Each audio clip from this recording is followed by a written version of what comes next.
Hello, everybody. Welcome to another Sunday Fun Day. And as you can see, we're going old school. We watched the remake of Dumbo. Of course, directed by Tim Burton, starring technically Colin Farrell, Danny DeVito, and Michael Keaton. I do not know why I keep wanting to call him Matt Damon. I have had Matt Damon on the brain the entire time. I'm like, hey, it's Matt Damon. I'm saying in my head, and my brain's going, you're stupid. It's not his name.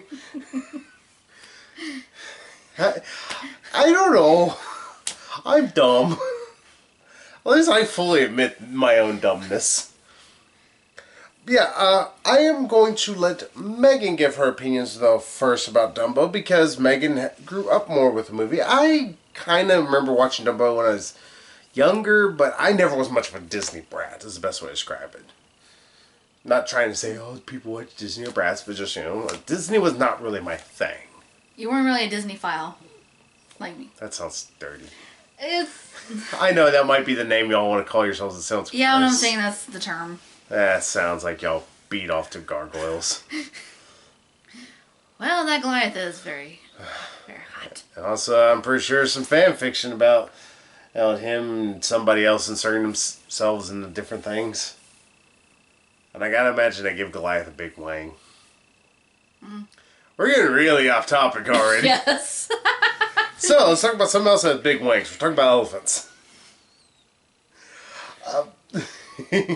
I have derailed this. I couldn't have derailed this further if I drove it off a fucking cliff. But, what was your opinion about Dumbo, the new Tim Burton film, compared to the original film?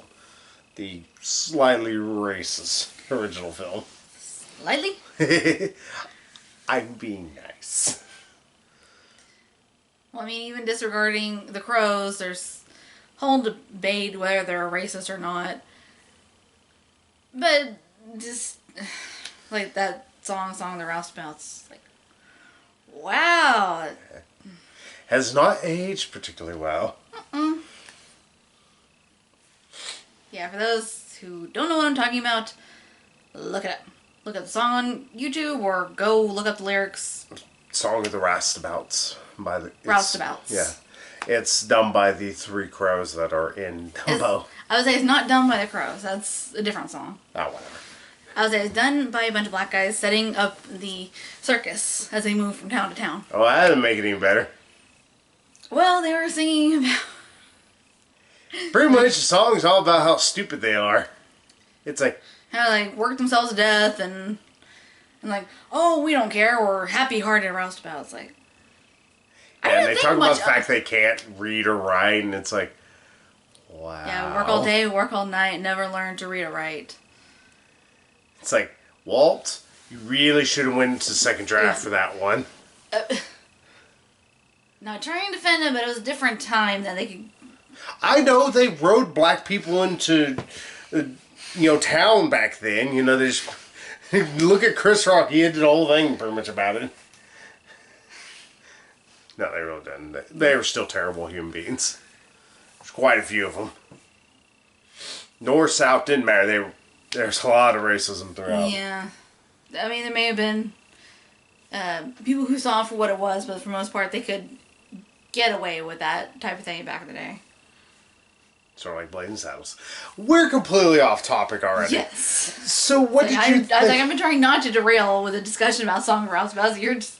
Well, let's talk about the current film, because there is no true roustabouts, or if they are, they're just a group of... I was kind of mention of roustabouts, like, oh, we need some roustabouts, we need some...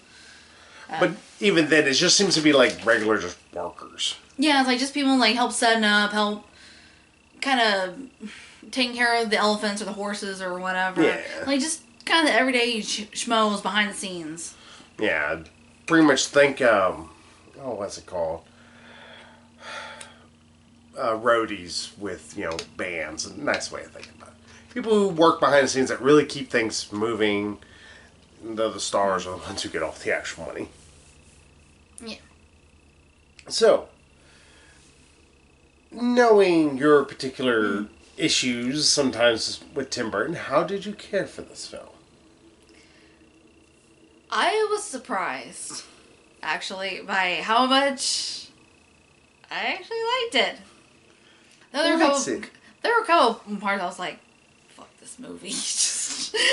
It was in a positive fuck this movie mood, though. Yeah, yeah, that's one way to put it. Like, basically, I was stupid and left the box of tissues at home. I was like, yeah, I should have known better. I should have known to bring something like that. Just, what was it? Not even like half an hour into the movie? It was about half an hour into the movie, about 30 minutes or so. Those who are wondering, this Bawling my eyes out. to talk about sort of what it is. It's the baby of mine. Yeah, the baby mine. So, that song, it's very famous from the original. It's a very sad scene, to put it lightly. I mean, it doesn't play out exactly like in the original, but This way I think is so much more soul-crushingly terrible. In terms of, like, not terrible, like, oh, it's bad, but just like, oh, were you happy? And the worst part is that, especially if you've seen the original, you know it's coming. See it coming a mile away. It's like, oh, no. Like, before it even got to that part, to the baby mind, seems like some of the stuff leading up to it. It's like, no. Megan's also an emotional marshmallow, which doesn't always help. Yeah, I was just like... We saw a movie also in 3D, so it makes them remove 2 layers of glass. It's like... I was trying so hard to keep together. I was just like, it's not even to that part yet. I was just like... Well, I think the one thing that actually kind of helped this movie throughout most of it is, for lack of a better way to put it, what I remember from the original, mind you, it has been ages since I've seen the movie. I have it. Okay. You get a button. I'm just saying if you wanted to watch it. Eventually, maybe I'll watch it again. But from what I remember, Dumbo's not really the main character. Pretty much the story seems to just happen around Dumbo, for lack of a better way to describe it. I mean, if you think about it this way, him and his mother in the original movie are the only 2 animals that don't talk. Everybody else talks in terms of animals. Mm-hmm. So it's kind of weird. Yeah, other elephants talk, the crows talk, the stork talks, the little mouse, forget his name, talks. Mm-hmm. I don't even remember if he even had a name. He's the Dumbo mouse. I think everybody knows him. We'll call him Brental Floss because that's what he looked like in the Moulin Rouge review.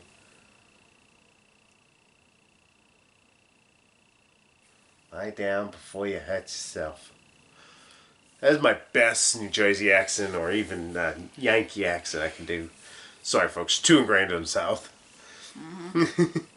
But, yeah, that's one of my big gripes with the original Dumbo. I think Dumbo, the original movie, it's cute. It's kind of a harmless little child's movie or kids movie. It's a very beloved children's film. Yeah, with the exception of the not too subtle racism throughout a good chunk of the movie. It's not Song of the South levels of racist, but... Well, I didn't even notice when I was a kid, to be perfectly honest. Like, I couldn't really make out what they were saying, and for some reason the whole sequence during Song of the Roundabouts, it actually kind of, like, almost terrified me. Then again, the Pink Elephant song at certain parts kind of, like, terrified me. It's like, let me know when it's over, when back to the good part where I can look again. It's like, okay, oh, no, they're skating. Like, okay. But regardless of that, like I said, the original movie... Dumbo just kind of happens to have stuff happen to him. He's not really the main character. Here, even though there are side characters kind of have stuff that kind of help lead Dumbo into the beginning edges of the plot, he feels like more of an active character throughout the entire film. Yeah, there's actually a reason given for him flying. Yeah. Other than just, oh, hey, look what I can do. Yeah, and not only that, but you'd see a lot of different stuff from his perspective, which sounds really stupid saying it that way. the best way to describe or to tell about it is the pink elephant scene. There is a pink elephant scene. Some people hate it. I am in the opposite camp. I will say that much. I actually thought it was fairly inventive how to do it. Because those who do not know about the original pink elephant scene, Dumbo gets drunk. I think it was after his first time flying and making the circus a bunch of money. And they're celebrating or something. No, it was before he ever flew. Yeah, it was when they tried to make him a clown and just humiliate him in front of everybody, and all the clowns are celebrating. It's like, oh, here's Dumbo, and actually knock over this bottle of champagne into a little bucket of water, and Dumbo drinks from a thing. It's just water, and he gets drunk and sees pink elephants. Yeah. So that's dumb, I should put it that way. Like, in a cartoon, it does work. But that is also another issue with the original Dumbo films. Like, nowadays, films have progressed quite a bit. Like, even our animated films have a lot more depth, a lot more story, for lack of a better way to put it. So, to have that kind of just goofiness, for lack of a better way to put it, it's almost Looney Tune-ish and a little too childish. So this film that is actually aiming, I think, more... It seems to skew a little bit older, I think. I think it goes more for adults than it does for kids. For good or ill. In fact, we're going to get into one of my main pet peeves of this fucking film. But how they decide to still do the pink elephant scene, because I know Tim Burton was like, I really want to do the pink elephant scene, I thought was neat. It's very unique. The nice way to describe it... And it makes sense. Yeah, it's part of an act is a nice way. We'll just put it like that. You're not going to know when. It just kind of comes a little bit out of nowhere. But I think it's almost up to interpretation at the time. It's like, is this really what's happening? Or is it because we're seeing it from Dumbo's perspective? Because you do get a lot of how it looks like we'd be looking at from Dumbo's perspective. There's little nods here and there to Danny DeVito, even permissions with pink elephants. Pink elephants. Yeah. I think that's what's actually going on, what everybody else sees, but... I think it might be open to person. Open interpretation. Yeah. And we're supposed to be seeing, this is what Dumbo is seeing. And I think because of that, because Dumbo does feel like a much more active character throughout his entire film, and his name's on the damn thing, this movie, I think, feels a little bit more memorable to me. Like, I have trouble remembering most of the original film. Like, I even had to ask Megan's like, hey, so did this happen in the first movie? Meg's like, no, not really. There is certain stuff they actually do change. In fact, I would say quite a bit of this movie they change. Like, first off, the animals don't talk. Yeah, which, being a live-action film, I'm fine with that. I'm cool. Especially since we're going for more magical realism, is what it's called. Yeah, or fantastical realism. Yeah, where, like, fantastical things can happen, but you still have to stay within the realm of reality. Yeah. I think like the Avengers films in a way. I mean, towards the end, I think it kind of veers a little, like...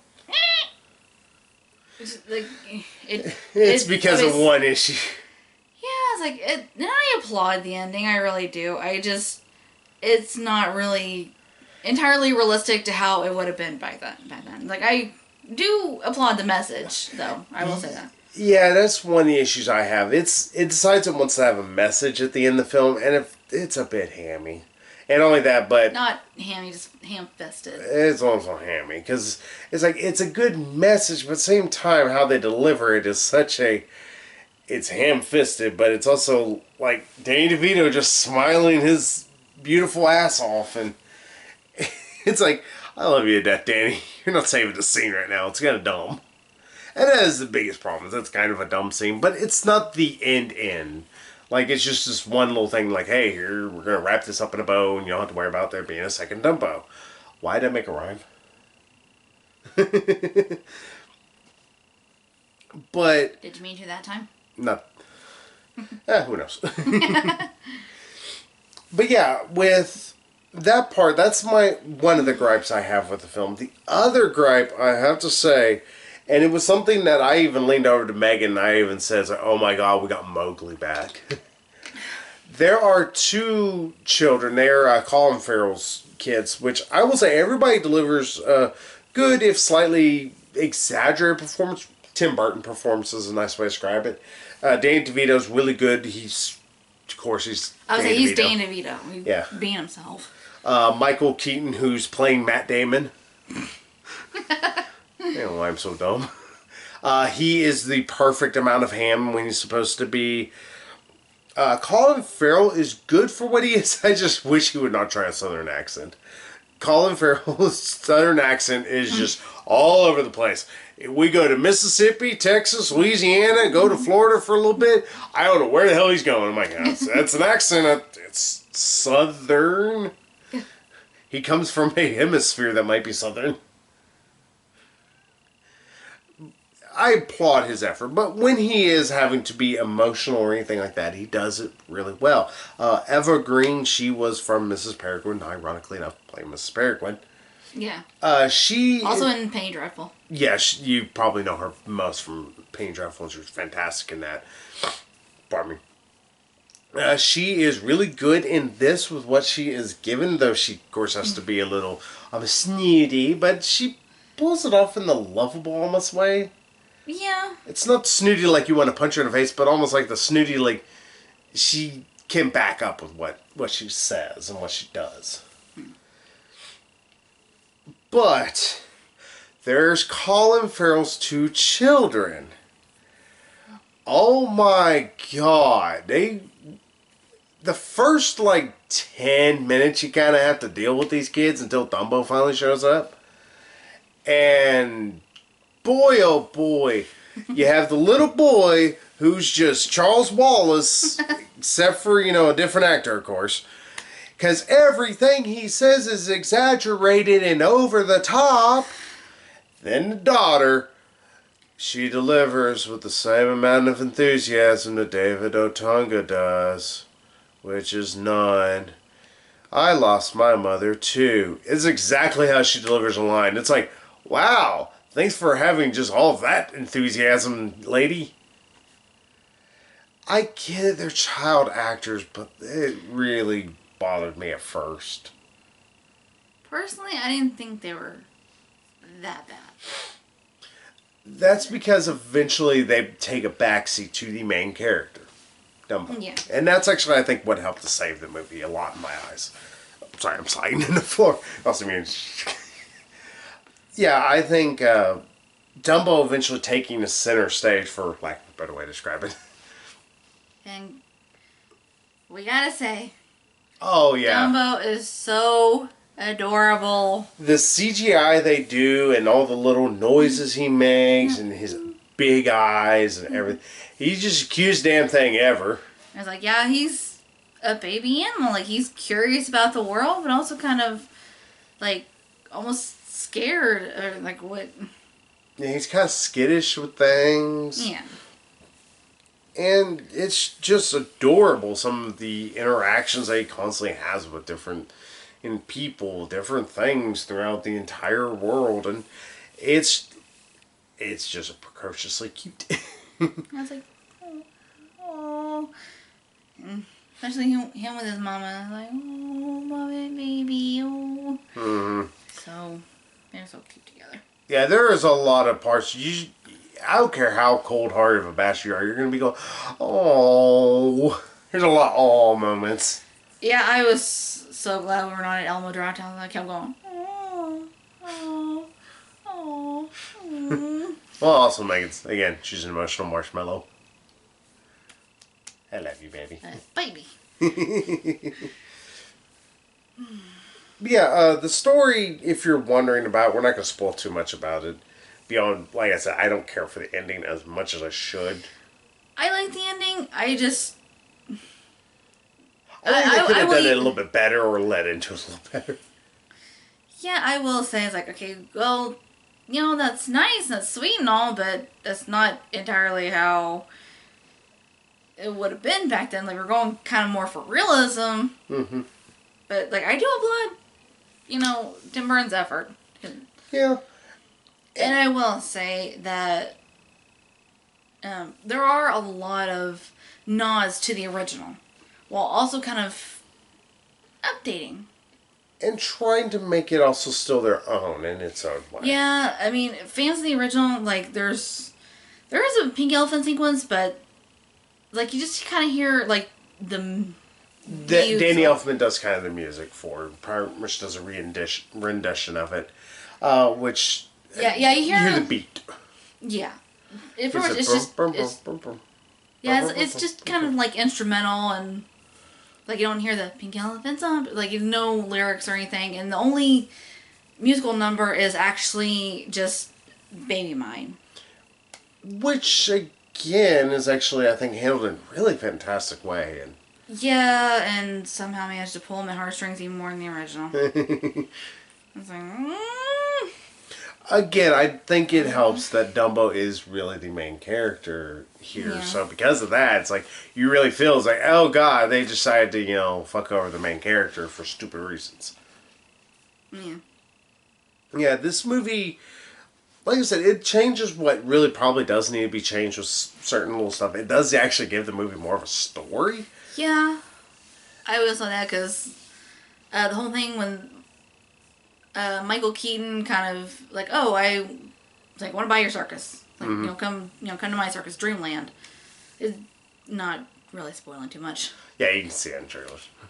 Yeah, like him kind of coming. It's like obviously that's not in the original, but I think it works. Yeah, and honestly, it feels almost like it's a fuck you to Disney. If you think about it. Not Disney as the company, but almost to Walt. Because practice is sort of similar to how he used to do. And also how he kind of ran this company pretty much by the seat of its pants. It's interesting. It feels like Tim Burton kind of snuck in some little jabs here and there. Really smart ones how they were done. Another thing that I will say that I think is negative, but not as more of a nitpick than anything. There is a lot of different circus characters. Like, we actually get to introduce to a ton of them. And like, there's Miss Atlantis, this mermaid. Mm-hmm. There's Rongo the Strongo. Yeah, he has to do all of Danny DeVito's accounting. Yeah, he's like, he's supposed to alert the press when Dumbo is born. And he also, like, does the books and does almost everything. It's like next time, don't do anything that I told you to do without consulting me first. Yeah, because like at one point he's like, I fucking give up. What else you want me to do? Yeah, it's like all these are actually kind of interesting. They talk about them a little bit here and there. Yeah, there was like a little bit of this couple, like. I think they have like a little magic act or something because they have a little dove they make appear every now and then. Mm-hmm. It's like, okay, it was like it kind of hinted that it wanted to tell us more about them and maybe also about like Rongo the Strongo and the mermaid, and it's like, okay, I kind of feel like there's more that you're not telling me, movie. Yeah, and you almost want a little bit more of that, but I think that's almost like a positive or a negative positive in a way. Because saying that you want to learn more about characters that it did kind of show you a little bit of, that's kind of a good thing. Especially with the movie, by the end of it, I do think it kind of shows a little bit more of them. It's like, hey, this would be even more profound if we had a little bit more time with them. But to be fair, this is a 2-hour-long movie, and I don't think a 2.5-hour-long Dumbo movie would be worth it. Even for all that stuff they would probably have to add.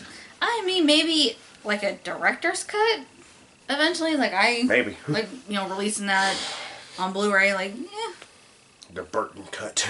I was like, I'd watch it. Yeah, I'll take a look at it. Yeah, and we're just not going to try and spoil too much of the movie, as you can probably notice. I think this movie did do fairly well. I think the CGI, whenever it has to rely on quite a bit of CGI. Mm-hmm. It looks really good. Yeah, it is a very pretty movie, and like the animals, like you almost kind of forget that they're CGI. Mm-hmm. And I will say it's like even though they are CGI, for those like me who are worried about it, like I will assure you that like there's not too terribly much in the way of animal cruelty. Even CGI animal cruelty. CGI cruelty. Now, we just call that in Twilight Breaking Dawn.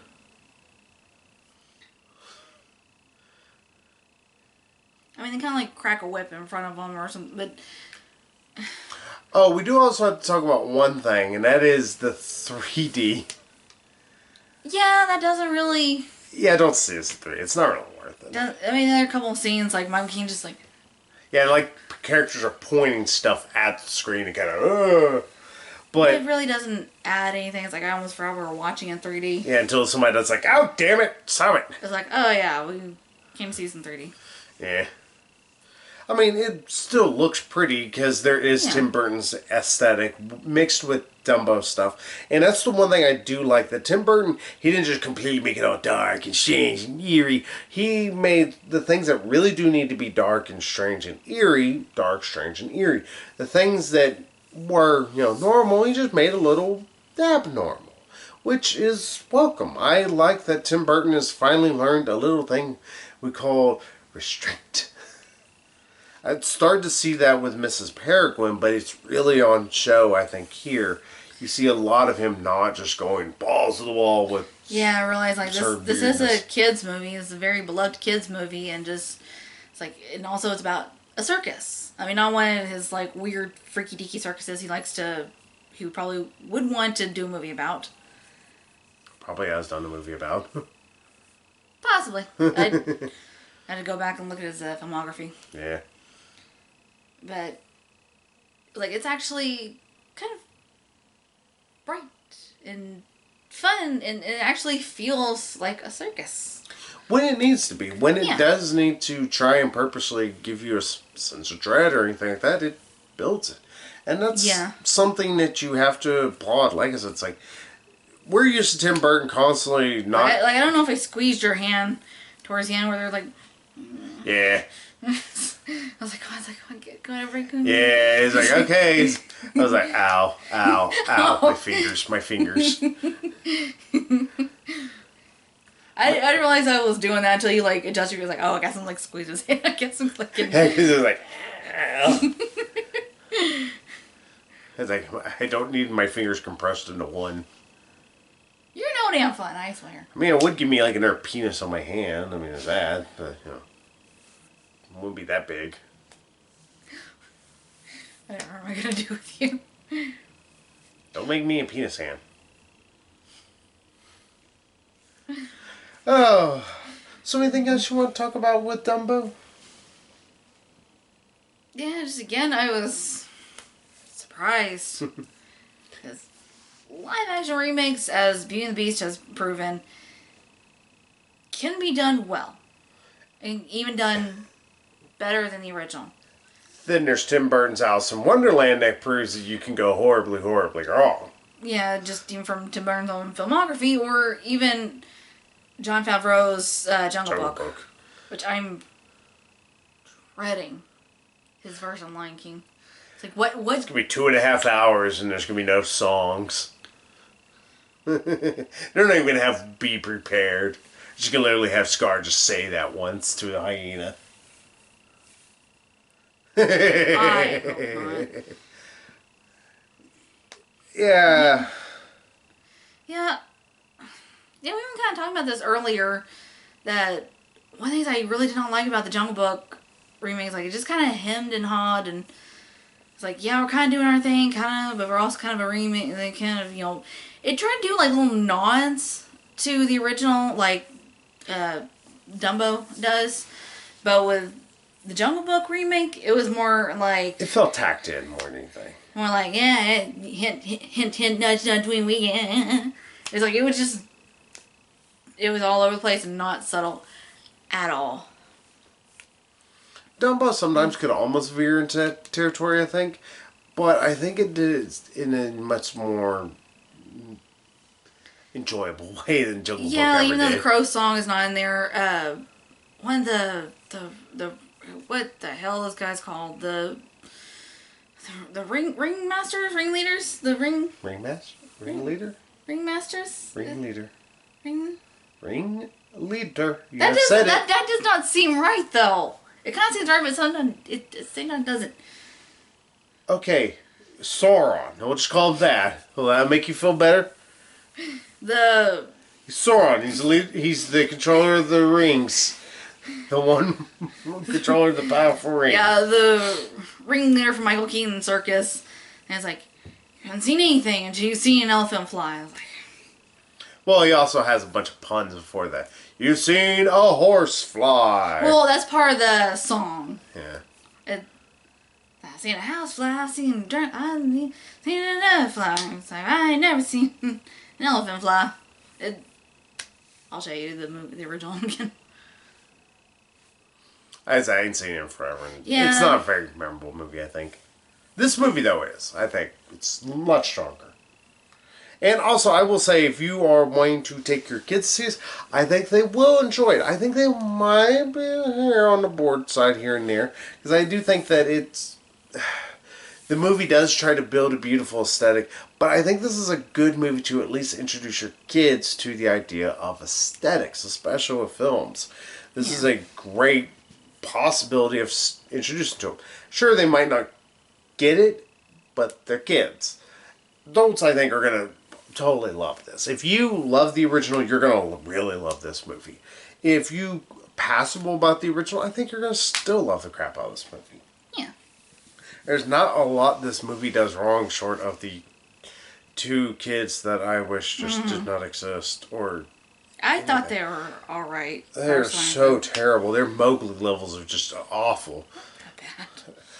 It's because they were in smaller doses than Mowgli. Mowgli was the main character, and that's the reason why he was unbearable. These kids were unbearable, but thankfully they were on screen for about 20 minutes. Total. Yeah. That's, like I said, that's the good thing. But every time this little girl, I'm doing this. Hey, I'm sad. I have to tell you because I can't express the emotion. Because my parents beat me if I have emotions.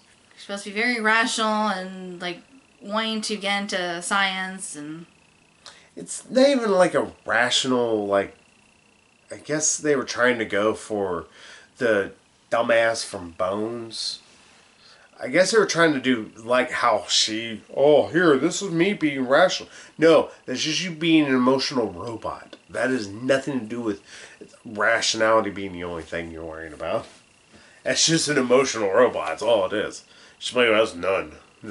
I am robot. Does work. That's what that is. But yeah, I enjoyed Dumbo a lot. Like I said, I have a few problems, but they're not enough, I think, to ruin the movie or even really hold it back much. So, curious, since I will give my score last. What would you give this movie as a final score? I'm going to give it a 9. I think I'm with you. I think this movie almost could teeter into an 8 with some of the issues it has.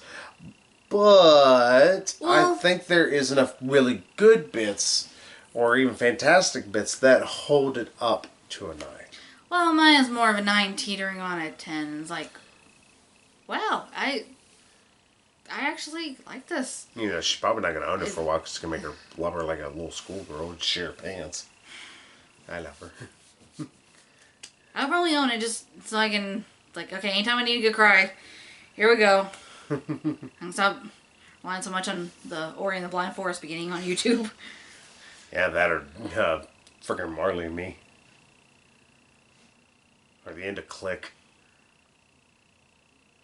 He's like, or actually the part where he talks about his dad dying in Click. Those who have never seen that part, it's those who have lost their fathers over anything. It is a rough part. And it actually... Well, even it's a little close at times. Well, even someone I think who has lost a loved one who they didn't get a chance to say goodbye, it really, I think would... Hi, how's your heart? I'm Kano. Yeah, there's so many actually really good cry moments, I think, in movies.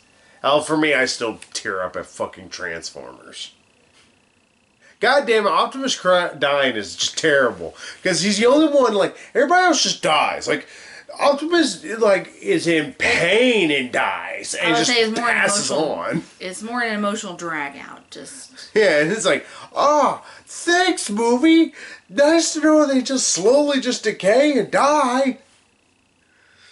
Though it's kind of weird just seeing like someone just blow their chest blow up. It's like Jesus.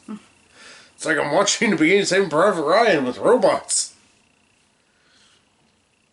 Oh, that's neither nor there. We're not going to talk about all the saddest moments in a movie. Still Magnolias. Yeah, still Magnolias. I was supposed to go first. That boy, I was like, yeah, I think any parent can relate to that. Yeah. Oh, well, everybody, we got to wrap this up with next month. Because, as you can see, technically this is going to be out April. But we're going to talk about the movies that we're going to... If I fudge a few things or mess it up, you can actually thank Amazon, the worst company to ever work for. Or if you ever have a chance to work for them, don't pass. They will treat you like a massive piece of shit, and guess who they own? IMDb. But yeah, we're going to talk about the movies we're going to see next year. Or next week, month, whatever. I'm eventually going to get it. Decade, century, millennia. Alright, I guess we'll go see Pet Sematary. No, we're not going to go see Pet Sematary. I would rather just eat a bowl of cyanide than go see Pet Sematary. We're going to go see Shazam. Please be good, please be good, please be good. Yeah, I've actually been kind of looking forward to it. If I can, I will also see if I can get y'all a review. It might just be a solo review of me watching The Headhunter. I've watched a trailer for that recently. It sounds really good. I will explain to you later. Though I'm not sure it's going to be a your kind of movie. It's more of a Charlie kind of movie. But I've been seeing stuff about The Headhunter, and I was like, alright, that seems cool. Then the week after Shazam, Hellboy. Yeah. I know some people are really excited about it. There's not enough shits I give about Hellboy right now. That second movie, the Golden Army, about broke my soul. And then on top of everything, it just doesn't look like Hellboy to me. At least from what I remember. Well, we'll see. Yeah, then the week of the 19th, we're probably going to see Curse of La Llorona. La Llorona. La la la la la Llorona. I'll probably just be sitting here and just sleep my wrists instead. I don't know what we're going to go see the 26th. I know we're going to go see Avengers at the end of the month. Oh, son of a fuckhead. Sorry, my phone is just a piece of shit sometimes. It's like, hey, want to roll? Really don't. Alright, we're rolling. Yeah, we're going to go see Avengers at the end of the month. So at least there's that. If possible, we will try to get y'all some other reviews of some other movies that we know are on Netflix. There is The Highwaymen. It might just be moi. If not, I might try to see if I can get Megan to watch it with me. Or I might also show her the original Ned Beatty. No, not Ned Beatty. Warren Beatty. Oh, Beatty. Yeah, I got Beatty out. Original Warren Beatty, Bonnie and Clyde. I actually really love him. One of the first ever rated R films. Gene Hackman's in it. And it's just so much fun also watching them just get gunned the fuck down at the end. Well, that's what happened to him. Well, here's the thing. It's bloody, too, in that movie. It's one of the first movies that really is that kind of bloody. That wasn't meant to be an exploitation kind of film. It's, like I said, it's what started the rated R. But yeah, we're probably going to try to get y'all out a review of The Highwaymen maybe in a week or two. We'll see what's all kind of going on. And also the Motley Crue documentary that just recently dropped. Because we want to give our thoughts on that. Because I'm a bit of a Motley Crue fan. This one is slowly getting into them a bit. A couple of their songs. Yeah, well, introduce her to a good song, so. I got messed there. So, hey, that's April. We got DC to begin it and Marvel to end it. If they're both fantastic, that's just going to be so wonderful. I just want at least one of them to be good. Please be Avengers Endgame. Actually, Avengers Endgame, I think, has no choice but to be good. Yeah, I mean, well, all movies that came before. And all 3 hours of it that we're going to be watching. 3 hours and 2 minutes. I have a feeling I'm going to be crying that one, too. Yeah. Not as much as I was crying in Dumbo, but it's hard to top Dumbo. Yeah. There's an emotional softie like me. Just he's like.